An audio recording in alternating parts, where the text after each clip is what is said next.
And we're live. Russell, everybody, how you doing? Happy Friday. I want to introduce Russell Holmes, one of our business partners here in the Orlando market. He's a good friend of ours, and I wanted to bring him on the show today. Everyone, welcome to Agents Who Win, our weekly show of just bringing value-based realtors to kind of show what they're doing and how they're being successful and everything else. Just a little background. Russell and I have known each other for about 6 years, maybe 7 years. He was a listing appointment. And then I obviously didn't win the listing because he stayed in the house. But Still here. His theory is if you can't beat him, join him. So he joined joined the real estate culture and found a niche. And so Russell and I stayed in touch over the years. And he had another business that he and I were working together where I was a customer. And then he walks in the office one day. He goes, "Hey, I'm in real estate." And all of a sudden the conversations took off. And so Russell, I appreciate you jumping on here today and talking to us. You found a niche. And I want to talk about that niche, working on the investor side. And it truly becomes the niche. The riches are in the niches. Yeah, I definitely agree with that. So just kind of dive into, how did, why real estate? And then how did you get into this part of the niche? Yeah, I kind of worked from the backside in, actually. Like you said, I had a service business beforehand. That was enjoyable to build, but like many service businesses, it turns into a job after a while. And I had an interest in real estate. I've got a few family members, know a few people that invest. So I started researching online, trying to learn about it, evenings, weekends, stuff like that. And I found Bigger Pockets online, which is a huge investor network forum.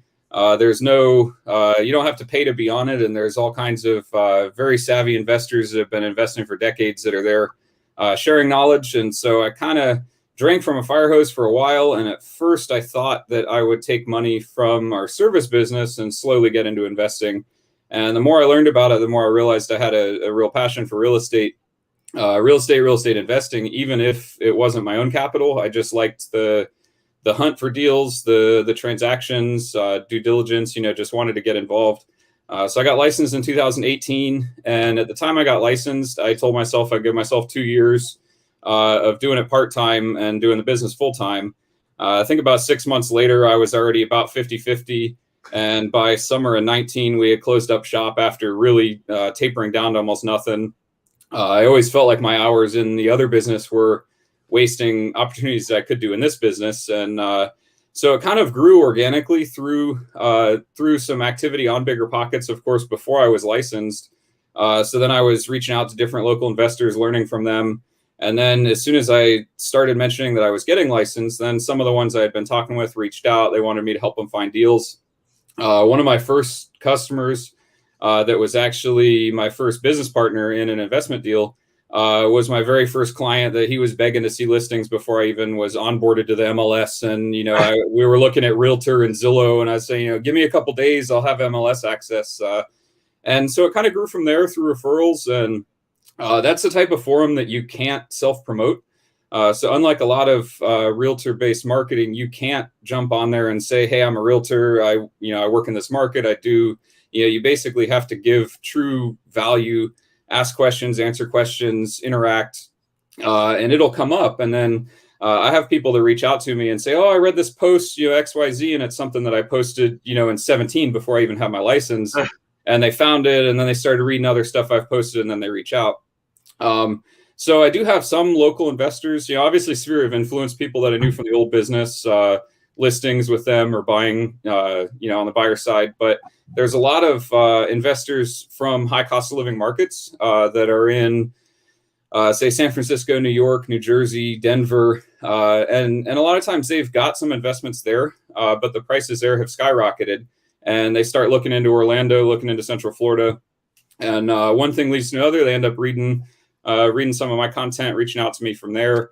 And a lot of these people, some of them before COVID would fly down and would have coffee, would go, tour a couple of areas, see a couple houses. But a lot of times they're too busy to do that. And so we'll chat via Zoom, we'll chat on the phone, we'll email, we'll talk about listings. And then I go out and, shoot the videos on the listings and kind of go from there, working remotely with them. So some of it's just been organic growth and being in the right place where all these other markets are going nuts. And, everybody in Orlando thinks our prices are going nuts, but you show somebody from San Francisco even our most high priced thing, and they go, man, that's cheap. I'll buy that right now. And so a lot of these investors, I had some in California that sold 2 single family houses, and with the proceeds doing an exchange, they put down payments on 4 new construction in Ocala, a duplex down in South Florida, and a quadplex in South Florida. So they're going from 2 rental units in California to 10 here, including 2 multis and a bunch of new single families. So it's really cool, kind of bridging that gap across the country with these people that are looking to deploy money here. Well, you've got, and so here's a question on that. So what, obviously I love the California, New York, and the Denver buyers, because they are selling property there. It's a couple $1 million worth of real estate that they're bringing down.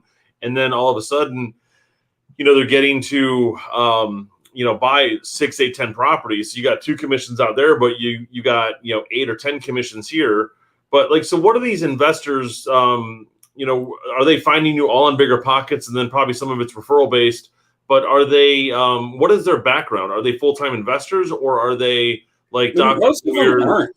Yeah, most of them aren't actually. And when I first got on Bigger Pockets in 2017, it was, it really reminded me of some of the forums that blew up, in the 90s, where it was all text-based forums, hardly any pictures. Yep. Now they've got a couple of podcast series. They've got some Facebook pages. They've got webinars. They've kind of expanded. So I've had some people reach out to me from the Facebook aspect of that. I've had some reach out from blogs, and then investors always network. So a lot of times I'll have one refer me another, from one platform or another, and then they'll reach out. But for the most part, there's a few that are full-time investors. But for the most part, these people are physicians, attorneys, engineers. Sometimes they've got family in real estate. I had a couple of guys that all work in real estate finance, where they're working for REITs and high-level financing for big, corporate companies, and they have absolutely no idea about residential real estate. So they can analyze on a very, very high level, but they've never bought a single family before. They've never invested in that type of thing. So a lot of times these are people taking money out of stocks, taking money from bonuses, things like that, and they're wanting to deploy it into something that's relatively stable, somewhat passive. Once they get it with property management and, get any repairs done.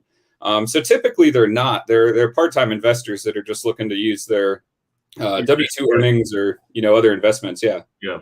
I like the idea that they're, we all talk about a potential real estate crash coming, but there's so much, and real estate, whatever you want to determine crash, whether it's a 10% or 80% drop or just leveling off. But you look at all these guys that keep putting money back into real estate and pulling it out of the stock market. And to me, as a real estate agent, I love holding something that I can actually own. My stock portfolio is very minimal. It's mostly in our company stock and then, some mutual funds. And I like having real estate because if it goes down, guess what? I still have a piece of real estate, and I can still touch it and feel it in its product, kind of like a collector. Versus, oh my God, the stock market went down, and it can, like real estate, it could dive quickly. But I think just because I still have that physical asset there, I know I can hold on to it longer, and I can't sell it as quick as stock, because stock sales are more an emotional purchase or sale versus real estate. I gotta do some effort to actually get the house in the market, and then say, here, I'm gonna hold off on doing that and not get into that end of it. Yeah, I definitely agree, and I think I think a lot of people see real estate as a really good hedge against inflation or economies going down or anything like that. If you buy a stock, it goes down, you kind of have to sit there and hold it. Whereas rent prices very rarely drop as drastically. Sometimes they don't drop at all, even when values drop. And so a lot of these investors want to make sure that if they have any financing on it, after their financing, after reserves and repairs and, setting aside money for everything, that they'll need in the future, that these things cash flow a little bit. And if you're cash flowing, a couple $100 a month and it's paying the mortgage and you're building a reserve and everything else, you don't really realize the market drop unless you have to sell. So a lot of people that got into trouble, they were leveraging all the way to 100% on a lot of stuff, and buying on appreciation. Back in 05 and 06? Yeah. They're speculating on appreciation. And right now, appreciation is really strong and it might get better. But if you buy something that at least supports itself, it's kind of a hedge against a problem. And I've had some other people refer to the fact that if you buy it today on, sub 4%, even if this whole investor thing pops investor loans up to 4.5%, 5%, historically speaking, that's still extremely low interest. And Yeah. if you finance it over 30 years, your tenants are paying down the mortgage, and that dollar 30 years from now is going to be worth a lot less than that dollar today. So if you just buy and hold long term, and you might sell and transition, move your portfolio around, but if you just plan to buy and hold forever, then you kind of hedge yourself against some of that unknown, like you would have in the stock market or some of these other investments. A couple of our rentals that we bought years ago, we just recently sold. More of my concern, time in the market, because I wanted to make sure we could, have be liquid. Yeah. But we were getting 4%. I think it was in the mid fives. This is about 2-3 years ago, and knowing obviously that house I sold at 300 is now worth 330, 340, and then if I would have kept it to not sell it but to just refinance it, cutting the rates almost in half, and down 2 points, the cash flow we would have seen, that would have been much higher. So the guys that are buying, what kind of cash flow are you seeing for them? It really depends on strategy. We just got one under contract last night for an investor that about half of the folks I deal with are like this guy, where he'd like to he wants to buy smart, buy like an investor, but being out of state, he doesn't want to coordinate a whole bunch of rehab. So he's looking for something basically move-in ready. And so on this property, it needs an AC and maybe a door and a couple of repairs, $5,000-$6,000, something like that. And he's going to, after his mortgage, probably cash flow $150 to $200 a month. Okay. After setting aside for reserves. The cash flow is kind of a moving target, because there's some people that they'll just dump $5,000 into a reserve account and they'll use that for repairs. And if it drops, then they'll replenish it. There's other people that like to be very conservative and say, 10% for repairs, 10% for, big things like the roof. And they want to set that aside every single month, even if their reserves grow. So a lot of times I let these clients, I provide them with all the information. If I can estimate insurance, I can pull their tax estimates. We can talk about all the details, but I let them plug it into their analysis, because I could have two different investors looking at the same deal with the same data, and they end up with two different numbers. One thinks it's a great deal, one thinks it's not. Yeah.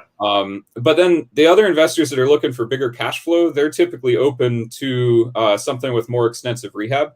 So they'll a lot of times either buy with hard money or with cash, buy the house, rehab it, and then pull a mortgage out on the back end. And so they're okay with a little bit less cash flow after that refinance, because they've gotten all of their capital back. So it really depends how they're going into it with the funding, and then what they're expecting on the backside of it. Sometimes there's others that they're not really looking to accelerate that quickly. They want to go more easy. So they'll buy it with a loan. They'll put a little cash into it to fix it up, and then they'll just leave the loan in place. Right. But you're doing the purchase money up front. Yeah. So your guys that are running the 150 to 200 a month, are they actually seeing more cash flow on it, but their actual profit is 150 to 200? And what I mean by that is you've got your 10% for reserves, your 10% for repairs. So they're actually, and call the other 200 another 10%. So they're actually pulling around a 30% return each month, or Right. 600 a month. And then they're just breaking out 400 to the side in a separate account. Yeah, exactly. And that's something that's really good. Yeah, and that's something that there's a lot of folks that they think if it rents for more than the mortgage, that they're gonna make money. But you've got to look at all of the repairs and expenses, and that's one of the reasons these folks like buying something that needs repair. I mean, if you put a new HVAC and you replumb it and you put a new roof on it and you new kitchen cabinets and everything else, then when you rent it out, you're not really going to have that many repairs those first couple of years when all the systems are new. Yeah.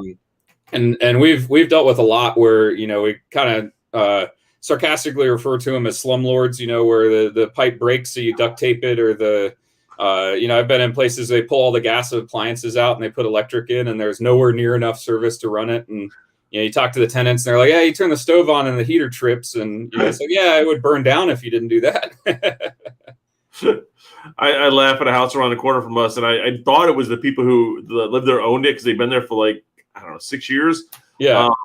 But it was vacant before, and it had the old foreclosure sticker on the door with the lockbox. So I'm thinking it was a foreclosure, but the guy lives in Africa who owns it, and So I happened to come to find out that the neighbors who we know, like, yeah, they're renting, they're moving at the end of this month. I think the kid's graduating or something, but the guy will not fix anything. There's a blue tarp on the tile roof. It's been there for 5 months. Wow. Like, how do you let a property go that deteriorated? And unfortunately, like when we had our rental, I over fixed everything because I didn't want to be that guy. And I love the idea of, fix it all up front or replace it all up front.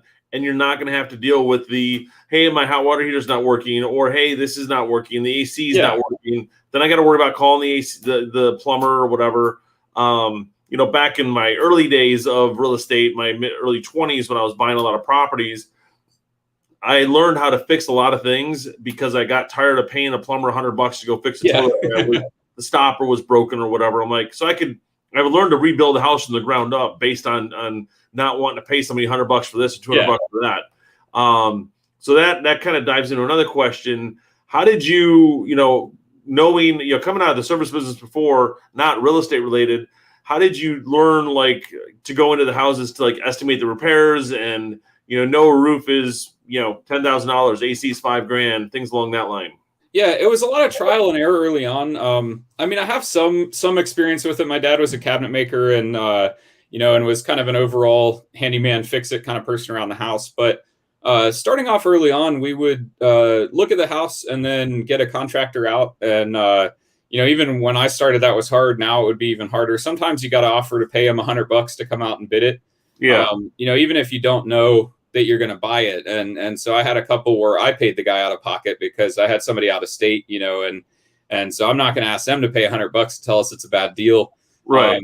But you start looking at these bids, and if you can find a contractor that'll put line items in there, you start noticing that, okay, flooring is, $3 a square foot. ACs are, $4,500 to $6,000. A roof, I've seen enough roof estimates on different size houses that I deal with to where I can usually give a ballpark of it.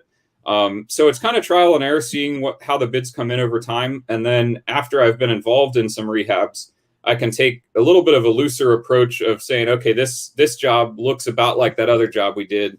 That one was, $40,000 that the customer charged. It looks more than the $25,000 one. So I'm never giving somebody a full rehab bid that they're going to get to the closing table with. But I've done enough of them in that range of maybe $10,000 to $100,000, of work or so, that I can kind of line item out what I would estimate it to be, enough to make the offer. And then I've worked with the contractor. I have one main contractor and then a couple of backups, but the one main one, he'll go out usually on 2 or 3 days notice and go check something out for me, put together a bid, because I've sent enough work his way. He's probably done $400,000 or $500,000 worth of rehabs for me. So now when I call him, he goes, "Oh, cool. Yeah. Another client. Okay. I'll go check this thing out." Well, yeah. So I always try to get them to look at it. But if a few of those bullet point items, to repipe a 3-2 house is usually $3,000 or $4,000. AC, I usually say $5,000 or $6,000. And so sometimes you get in a house that's really quite okay. It's pretty livable. It doesn't look that nasty. But it needs a roof and an AC. And so you can pop out with a couple of those numbers. Those are easy. Yeah. And most roofers, if you can catch them on a good time, they'll swing by and just give you a quote on it. You don't have to meet them there or anything else. And also I have a friend I went to school with that, he went to college for real estate and then he got into flipping and he's got his license, but he predominantly just buys and flips and buys and holds. So I've leaned on him some to, hey, give me a good roofer, an electrician, or, whatever else. And everybody in the investor community kind of shares contacts, hey, this electrician screwed me over. Don't use them. This guy's really good. Use them, and it's a moving target because sometimes I've had great service from somebody and then you give their name to somebody and they ghost them, they don't answer or, and so it's a delicate thing. And I always try to have a couple of names for each vendor and just let them know, I have had good experiences, but call them and, make your choice. Well, it's like our plumber. He'll usually answer my phone when I call, but I'll give him to clients and he's a 2-man show. So it's like, he's always busy. If you're getting this voicemail, call again or shoot me a text. Cause I'm probably stuck my head in the toilet somewhere. Yeah. That is his voicemail. But I laugh, you learn a little, like you're talking about, you learn things through the rehab process. So whenever someone says, well, what's it going to cost to repipe? I'm like, it's about $150 a drop. Let's count. A toilet's a cold drop. You got 2 for the sink, 2 for the shower. That's, 150 times 5. And then you go to, and how many hose bibs do we want around the house? And add in a little bit for drywall repairs. And they looking like, what are you looking at? I'm like, how many cuts we have to make in the drywall to get the pipes across? Yeah. So, yeah. And also I find it too. I think the easiest way to get a really expensive bid is to call and say, hi, I'm so-and-so from out of state. As soon as you say, oh, I'm out of state, they think, oh, he's rich. I'm just going to, jack this price up. So for a lot of these folks, I'll be the go-between to call the local vendor, meet them at the house. And sometimes I won't even share that my buyer's out of state. They just think they're here and busy, and they're going to come look at them. And also because of that, I get the benefit where this contractor that'll pick up my calls, he'll go check on stuff for me. I haven't personally written him a check for anything, but I've gotten him, a couple $100,000 worth of work. And so when I'm the one to meet him there for the bid every time, he sees me and he associates me with that $500,000 worth of rehab work, even though I haven't personally been one of his clients, on that work. So it kind of, it brings it back to me where I'm getting them the benefit of the estimate, but then I'm also building relationships with all these local, tradesmen and contractors and vendors and everything to kind of build that pool. Some of the out-of-state folks call it a team, where if you want to invest in a market, you need a realtor, you need a lender, you need a property manager, a contractor. So having some of those names where I can connect them with everybody, and then I never want to sell a house to somebody out of state where I'm the only person that's looked at it or seen it. I want them to see an inspection report, a rehab bid, all these other people's, if they're going to use a property manager, I want to loop that property manager in. So I'm not telling them 1,400 rent and the property manager tells them 12, and kind of defer so that there's a lot of experts, kind of giving opinions and any differences in opinions, and, brings up that conversation while you're still in escrow and not, after closing. Yeah, no, I try to do the same thing when I'm talking to an investor. It's like they are asking, what's the rents? And I'll try and do a quick calculation, what I think it's at in the area, but I'll send it to one of our guys and be, hey, what do you think you can get for this? Yeah. Like X, and reason being, because we have other units in that complex, or, that we have trouble renting. And they're like, actually, I wouldn't take the rental because we've had 12 evictions there in the last 18 months. Yeah. Then that ties into a second question I didn't bring up earlier. Are you guys having any problems with the long terms with the moratorium right now with the rentals? I've been asking around. I know of 2 local investors that did have issues with somebody not paying. But for most of the property managers I talked to, and then all of the clients that I've personally sold to that have rented, nobody's had any issues with it. Okay. A lot of that is because I think it's more something to pop up with tenants that were already borderline and they were already there, and maybe they weren't screened well. And now all of a sudden they've got it easy out. But even the property managers I talked to say that before COVID, they might have been at 2 or 3% of people, in a big portfolio that were behind. And now they're maybe 5, 6, 7%, 8%, something like that. So it's climbed, but it's not 20% of people that aren't paying. Good. Yeah, it's nice to hear, because that's what scared me. If I'm like, I don't have any rentals right now, but if we had some and they were doing that, I mean, that extra 2, 3, $2,000 a month on a payment times 5. Yeah. I don't have an extra $10,000 a month of cash flow that I can go sit there and let them pay the rent. And I made a comment to one of our team the other day. I'm like, if I had that tenant who was doing that, I would literally go rip the front door off and say, if you want it back, give me your money. And I did that when I was younger. And because I had a bunch of Section 8 tenants who wouldn't want to pay me $50 a month. And I'm like, I'm sorry, you don't have the $50, and then I'm going to charge you another $50 for a late fee, and they walk out with $100. Yeah. I'm like, you have the money sitting there, so go get it, because you're living off the government anyways. Yeah, exactly. And I've known some property managers here that are getting evictions to go through also, because the only way to avoid an eviction right now, and I mean, I'm not doing any evictions, so I don't know the exact details, but you have to prove that it's due to COVID. And so I've heard of some folks that, they ask them to fill out that form and provide their pay slips and go, well, wait a second, you're making triple what you were making before COVID. You don't have a leg to stand on. And, and then they get kicked out. And, but you have to follow that process, precisely. But I think they don't have the loopholes there, when they've got to prove what's going on. I love that part. Yeah. And in my opinion, too, it's, they keep bumping this thing out, but there's never a promise that it's going to be there for the next year.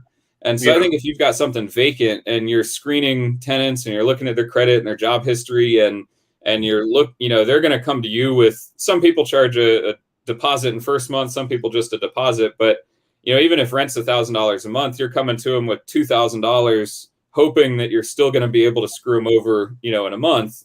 And this time they bumped it to June. But if it ends then, so I think the risk is pretty low for a well-screened new tenant. In order to take advantage of that. But it's definitely a problem for, some of these that were borderline anyways beforehand is, sort of an excuse. Yeah, no, that makes sense. So Daniel Betancourt on our team, he has a good question that he just posted here in the chat. Great episode. What kind of marketing are you doing to attract out-of-state investors? And do you have specific states that you're going after? Or is it, you're just going on bigger pockets and they're reaching out to you? Yeah, it's honestly been more organic than actually targeting anything. It's kind of built from having valuable posts and other things that are on the forums and interacting, and then the people will just reach out to me. With sometimes it's just further questions on something I said. It's not always a direct reach out. Hey, I want to buy something. But a lot of times these investors are scoping out a couple of markets. So sometimes they'll connect with me, but they're also talking to somebody in a couple markets in Texas that are getting a lot of activity, and there's markets elsewhere. So sometimes they're doing not only an interview on the agents, but also an interview on what market they want to go into. So a lot of times it's just that organic reach out, and the issue is less about finding the buyers and more about finding the serious buyers. Right. Having an investor that says they want to buy and that says they have, capital available doesn't necessarily mean that they're going to be a good buyer. I've got quite a few that have shown proof of funds of $600,000, $700,000, $800,000, but their analysis, they want to buy something like was on the market 6, 7, 8 years ago, when everything was on sale. So they'll come to me and, I have $1 million I want to deploy in the next 6 months. And then everything you send them, they're, this is a terrible deal. And you're telling them, no, this is about as good as it gets right now. Right. And so it's kind of qualifying which ones you're going to put some time into over not. So that kind of ties into, answers almost another question is, how are you pre-qualifying those investors that are coming to you? Yeah, so I've come up with somewhat of a system. The Bigger Pockets forum that I'm on has a I think it's called a premium membership. Premier or premium, something like that. But I've got somewhat of a business page that I can post some of the investor deals that I've posted. And then it's got a contact forum where they can reach out. And it has a question, are they pre-approved? What kind of price range are they looking for? What kind of properties? That'll weed some people out right away when you get somebody looking for, a fourplex for $80,000 to $100,000, and they've not been pre-approved and, they're nowhere near reality. Other ones come through and they don't select those options, but that's usually the first conversation, is how are they going to fund it? And with investments, it's not so much making sure that they've got the money, but a cash investor can pursue different deals than somebody with a loan. I work with a lot that do 25% down conventional loans. And so you really have to find the properties that are ugly but financeable. A bank's not going to loan on something with a hole in the roof, but they'll loan if the cabinets are pink or the flooring is stained or something like that. So that's kind of the first step, is seeing where their money's coming from and how much they have, and then we can move into and what type of goals are you looking to do with that, and timeframes and all that. Yeah, so let me just flip my screen here, sorry. There we go. So the ones that are like that, you've got the properties you're finding for these guys, are they just stuff you're finding off market, or are you just doing MLS digs and other investor lists? Yeah, I'm on a lot of wholesaler lists. I'm not opposed to looking at a wholesale. Most of those wholesaler guys, the big ones, a lot of them are licensed anyways, so they can pay a normal commission. If not, there'll be some way. But a lot of those things are inflated when they come through. Yeah. It needs $5,000 to repair, and you can tell from the pictures it needs 50. And so most of my stuff is most of it's on market. Okay. I have had a few off market, but even that, the one most recent off market I did was a realtor that I closed another deal with. Somebody from his office had something come up, and he called me saying, "Hey, I'm out of state with helping my son with something. I can't buy this thing. My wife would kill me if I picked up a project when I'm out. So do you want it?" And we were going to put it on the market. They were going to put it on the market. We were going to buy it. But when we got to negotiations, we realized the most my buyers would pay was about $1,500 more than the least that the seller would take. And it's a great deal. They're rehabbing. I'm going to get to sell it on the back end, when it's all rehabbed and nice. And so that agent had sold some other stuff for that person. Just say, hey, you know what? Just, count me out and, do this thing off market. And most of the rest of them are MLS deals. And so wait, hold on. I got to stop you for a second. You're saying there's actual deals in the MLS? Oh, yeah. Not everything is sold and bid 20,000 over asking price. No, you have to pivot to some of the stuff that not everybody's seeking. Right. And a lot of these things I'm looking at, the bread and butter of good rental houses are typically the tiny little houses up to maybe 1,400 square feet. They're typically below the size that the average median house price buyer is looking for.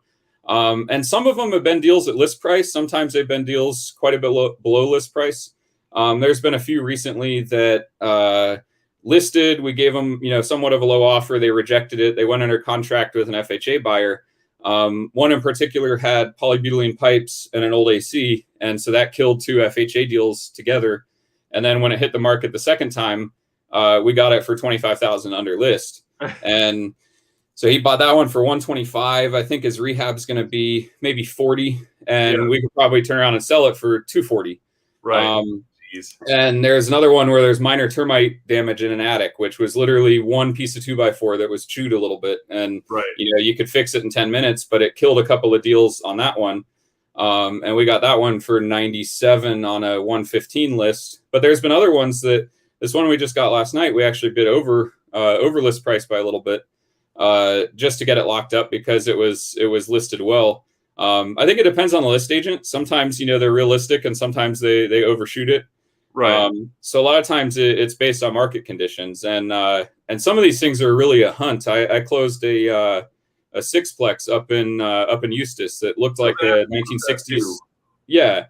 It looked like a 1960s hotel. It was concrete, everything. Total fire hazard, mold everywhere. These people were paying like $300 a month, for something that should be 7 or 8. And they listed that thing, I think, at $400,000. And I sent them an offer for somebody. They rejected it, went under contract, fell through, went under contract, fell through. And these sellers were getting so mad that they weren't letting anybody in the property anymore. And I had caught a video and walked through it with a contractor in November. And we closed it in February after it had gone in and out of contract a couple times. And it was finally down to the number, that we were working with. But my eventual due diligence on that was, like 6 pages. It looked like a college thesis on, that whole neighborhood, because everybody would ask information. And then, I'd dig in that information, would go back to the sellers that turn us down, and a couple months later, we ended up closing. And I think the escrow was only 14 days or something on it. Right. Oh, but, the due diligence was like 3 months before that. Right. Yeah, because you've had it for so long.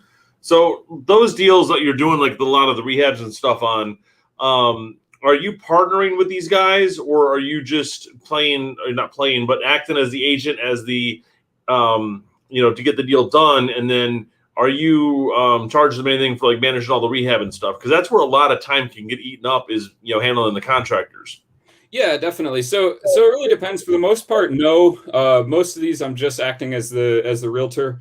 I've got a really good relationship with a contractor where he really knows how I like to see the bids that are all line items. So if somebody's got a problem with, what the number was, they can look into it and debate on that. So usually we've got most of our rehab plan hammered out during escrow. Okay. And I feel like that's part of selling the property, is getting pretty good handle there. And then after closing, it's usually the contractor and the buyer are discussing things, but they'll keep me in the loop on little details or information or challenges that come up. I'll swing by the property, to check in on things, but I don't have to put a whole lot of time input in between. I have offered to do some sort of management if we ever get one that's just trades, just a roof, just HVAC, no need for a GC. Yeah. So for the most part, I'm not partnering, but I'm always open to do that. And that very first client that I had back in 18 did a flip. He got in over his head, so he kind of pulled me in to help him out finish it. And it was kind of a handshake partnership. We ended up profiting, I think, $420 on, year-long rehab that, went way over budget, way over time. Appreciation saved us, but we learned a lot. And then in summer of 20, I had a contract or a investor under contract on a house that was real close to my house, and it looked like a great deal. And he got almost all the way to closing and then realized that he had some big expense pop up on a flip out in Merritt Island. And so he came to me and said, "Hey, this is a great deal, but I need out." He had $500 EMD or something on there, and it was an assignable contract. So I had the partner that I'd done the flip with, and so we assigned it to a land trust, and then he and I bought it.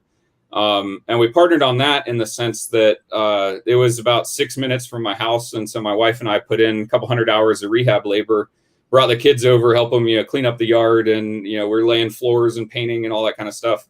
So it's kind of a cool family experience, but it saved about 30 grand on the rehab costs. Yeah, because we had a GC bid it before. So we got that one, and now we're managing that property. And those tenants actually moved in. They found us in October, and we thought we'd have it done by December 1st, and their lease was ending end of November. And we ran over schedule, and they were moving in before the dishwasher was in, the kitchen sink was in. And so it was the first couple of days after they moved in, we finished everything up. And but that deal's worked out great, even with my $30,000 rehab note, basically, that I'll get paid when we refinance it. There's only about $125,000 in it, and it's worth probably 175, 180. Okay. And it's in a neighborhood where there's a big mixed use development coming, and there's lots of toll roads and Amazon warehouse and all that kind of stuff. But if you drove in it right now, you would go, "Oh man, I don't really know about this." And right. And so we were wondering if the neighborhood would affect rent. So we ran all our numbers thinking we'd get $1,200 a month in rent. And every single day we were there, people were asking. We ended up getting $1,450 for it. And they moved in. We didn't even put a sign in the yard, didn't list it for rent or anything else. And then sharing that story, we took tons of pictures, wrote a bunch of stuff about it. And now some of my past clients that bought last year or are looking for deals now they're going, "Hey, I'd partner with you on something. I'd buy something, let you, manage it, do something else." But I like to do them as a JV or a joint venture. Because every deal is a little different. And so some of these people that want to partner with me, they might want to help out on the labor. They might have the credit and the money to buy it on the loan, but not the money to cover the rehab. So everyone is a little different, and you have to make it a win-win, for everybody that's partnered together. And I'll take those when I can get them. But for the most part, a physician or an attorney that's out of state, they don't really want partners in their deal. They want to find a good deal and, park it with property management and not hassle with it. So I respect that also. There's a bunch of clients I work with that probably would have no interest in partnering with me. But the ones that pop up and say, "Hey, I'd partner on something," then, I keep that in the back of my mind while looking at other deals. Yes, sometimes there's too many hands in the pot, but it also depends who has the hands in the pot. And, one I did back in 19, it was a builder. It was two builders I partnered with on a deal, and it was one that we just, we made the house so nice, and there were so many little things that we kept coming up on every time we opened a wall up, that had to be rebuilt because of termites. Stucco frame, good, is great for termites. And it was the same thing as you. It's like we got done after being overextended on the rehab for, 6 months. I think we made $400 on it each. Yeah. And I was like, "So did you go out for a nice dinner with your $200 that you made?" Yeah. With your wife and kids when it's all said and done. Yeah. And I've heard a lot of people say it, and I swore I was going to be the first to, not do it. But a lot of people say you never make money on your first deal. If you learn something out of it, then, you've gained something. And, that flip that I wasn't officially partners, but I jumped in and tried to save that thing. And he was on track to lose, 20 grand. So when we came out of it, not losing and making a couple $100, he goes, "Man, that was the cheapest, coaching education session class I've ever been to." It took a whole year, but what we learned, then we moved into the next one. So and it's valuable. And my first real estate, my first normal transaction I ever did when I first got my license, I forgot to tell them they had to move.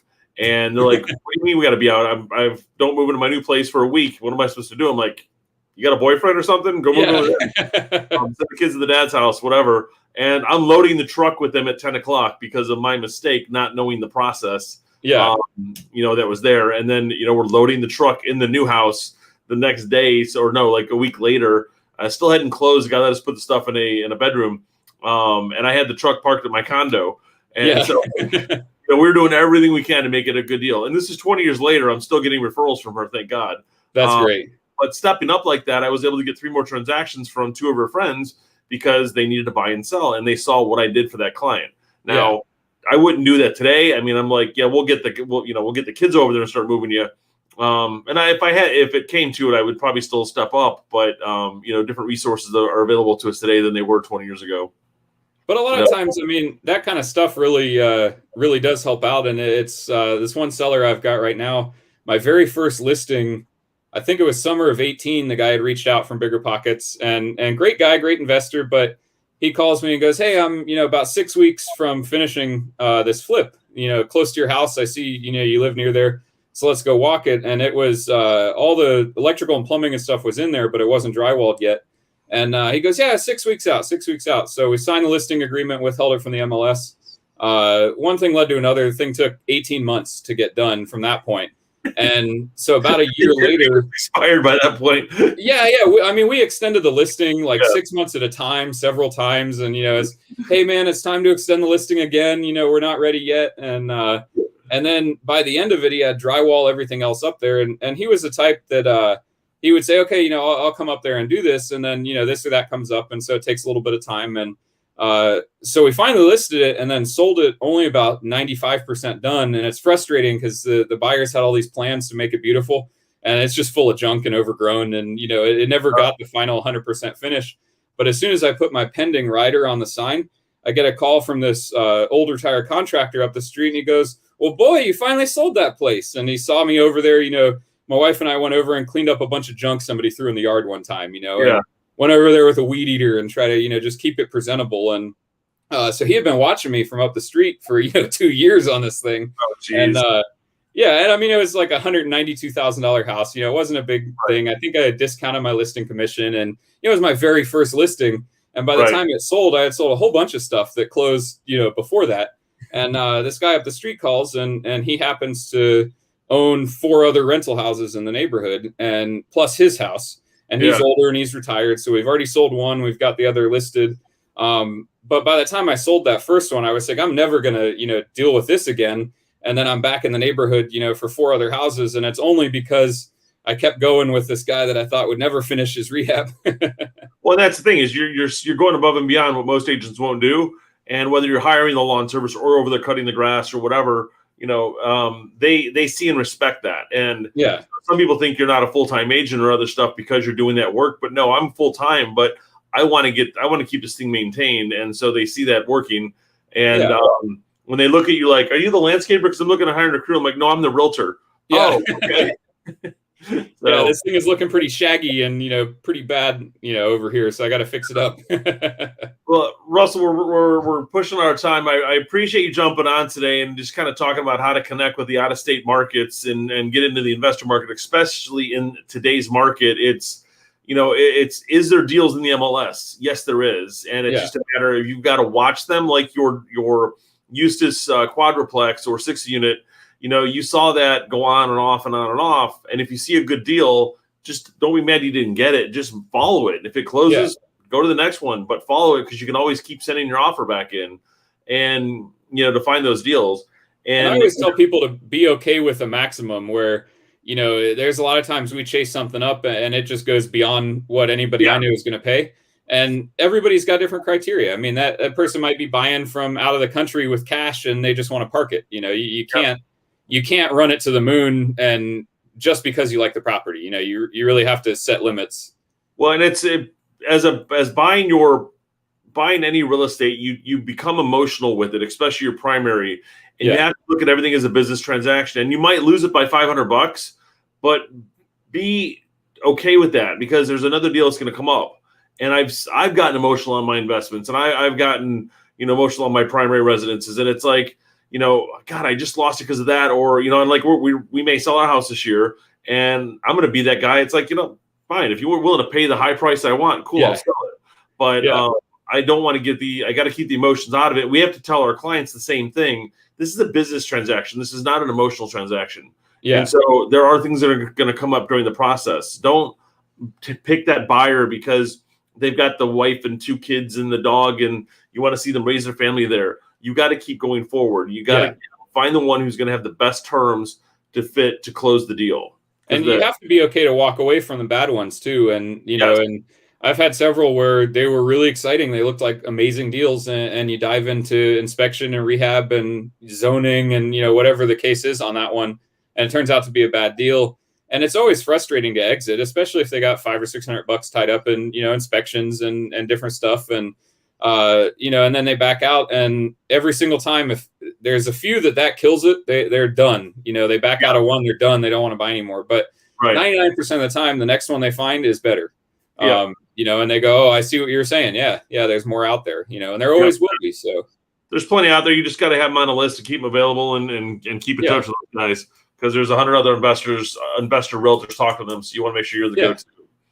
Well, I appreciate today, man. It was good to connect again on here, and I think we've got a deal for you. Because Don, I sent Don a text about the downtown deal, and he goes, "Have Russell call me." So we might have another opportunity coming. So this is how you sell real estate. It's just communication. Yeah. Oh yeah, definitely. Everybody, thanks a lot. I appreciate it. Yeah, appreciate you guys tuning in today, and we will see you guys Monday with our coaching session with Daniel Betancourt. Appreciate everyone. Have a good Friday. Have a good one.